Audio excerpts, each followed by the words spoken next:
সব জায়গায় যখন বাংলাদেশের সব জায়গায় যখন ছাত্র জনতা যখন সবকিছু নিয়ন্ত্রণ করতেছে, আচ্ছা ছাত্র জনতা তোমাদের কাছে আমার একটা প্রশ্ন, বেশি কিছু প্রশ্ন রাখবো না, একটা শুধু প্রশ্ন রাখবো। আচ্ছা গোপালগঞ্জে কি কোনো ছাত্র জনতা নাই? আচ্ছা মেনে নিলাম ছাত্র জনতা নাই, তার আশেপাশে তো ছাত্র জনতা আছে, কি সেখানকার সেখানকার গুলো ছাত্র জনতা কি তোমরা দেখতেছো না গোপালগঞ্জের কি অবস্থা? সেনাবাহিনী গাড়ি থেকে অস্ত্র তারা ছিনতাই করে নিচ্ছে, সেনাবাহিনীর সাথে সংঘর্ষ।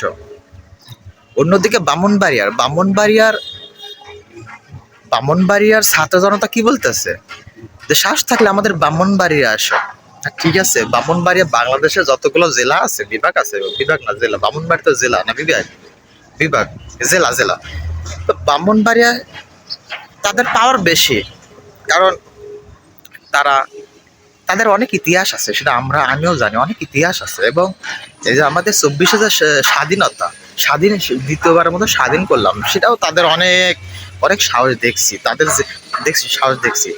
তারা ব্রাহ্মণবাড়িয়ার লোকজন ওই গোপালগঞ্জের এদিকে আইতে বলে।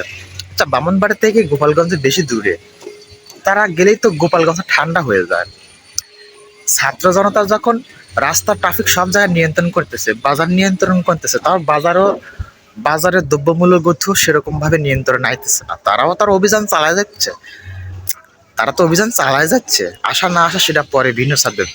কিন্তু তারা ছাত্র জনতা, বাংলাদেশে তো অনেক অভাব নেই, হাজার হাজার ছাত্র জনতা, কিন্তু তাদেরকে তারা থাকার পরেও গোপালগঞ্জে কেন এত উশৃঙ্খলা বেড়ে যাচ্ছে?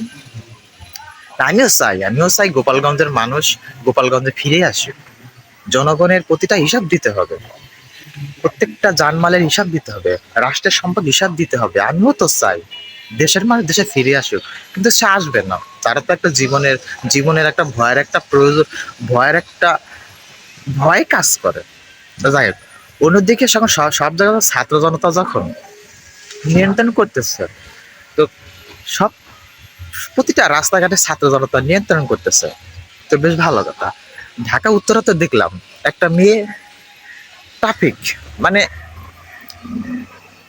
ট্রাফিকের দায়িত্ব তো অনেক কঠিন ভূমিকা, অনেক বড় কষ্টের একটা কাজ ট্রাফিকের কাজ, ঠিক আছে, কিন্তু মেয়ে মানুষ তো সেই ট্রাফিকের কাজ করতে পারবে না। আচ্ছা করতেছে ভালো, দেশের জন্য, দেশের জনগণের মানুষের জন্য করতেছে, বেশ ভালো কথা। কিন্তু ট্রাফিক হিসেবে একটা ড্রেস, সেই ড্রেস তো থাকতে হবে। মেনে নিলাম ড্রেস নাই, গাড়ি নিয়ন্ত্রণ করতেছে, তার আগে পিছনে 3টা ক্যামেরা, মানে আমি আমার আমার আমার আমার বুঝে আসে না, সে কি ট্রাফিক নিয়ন্ত্রণ করতেছে না জনগণের খেদমত করতেছে, নাকি সে সে শুটিং করতেছে। একটা কথা আছে, ভাবের চেয়ে ভঙ্গি বেশি। এই কিছু ছাত্ররা আছে, তারা ছাত্রী আমি ছাত্রদের কথা বলতে চাই, ছাত্ররা ভালো, তারা ট্রাফিক খুব কন্ট্রোল ভাবে দায়িত্ব পালন করতেছে। কিছু মেয়ে দেখলাম উত্তরাতে, তারা গাড়ি নিয়ন্ত্রণ করতেছে, অথচ তারা টিকটক করতেছে, শুটিং করতেছে, মানে আগে পিছিয়ে 3টা ক্যামেরা, মানে দেখাচ্ছে। আচ্ছা ভাই, ট্রাফিকটা নিয়ন্ত্রণ মানুষকে দেখানো কোনো কিছু না, জনগণকে দেখানোর মতো কোনো কিছুই নাই বর্তমানে। বাংলাদেশের মানুষ যা আছে সব জনগণ সব দেখার মতো, সব দেখে ওরাই নেয়, ওদের বিবেক আবেগ বুদ্ধি মেধা সবকিছু এখন সবকিছু বেশি। তো বাংলাদেশে এত ছাত্র জনতা থাকার পরও ভাই কিছু কিছু জায়গা শৃঙ্খলা বেড়ে যাচ্ছে, সেনাবাহিনীদের হামলা করতেছে, বিশেষ করে গোপালগঞ্জে। যদি ছাত্র জনতা যদি একটা উদ্যোগ নেয়, তাহলে মনে হয় গোপালগঞ্জ ঠান্ডা হয়ে যাবে।